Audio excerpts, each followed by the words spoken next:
বর্তমান যে সরকার আছে উনি সর্বোচ্চ ব্যর্থ একটা সরকার। আমরা আগে খুব ভালো ছিলাম।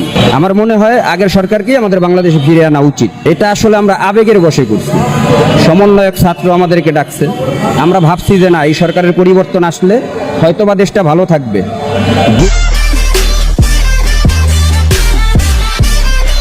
নিত্য প্রয়োজনীয় জিনিসের দাম কমবে, আসলে এরকম কিছুই হয়নি বাংলাদেশে। এখন আরো জিনিসের দাম ঊর্ধ্বমুখী। আসলে আমরা এটা বুঝতে পারি নাই। সমন্বয়কদের নেতৃত্বে বাংলাদেশে আন্দোলন হয়েছে।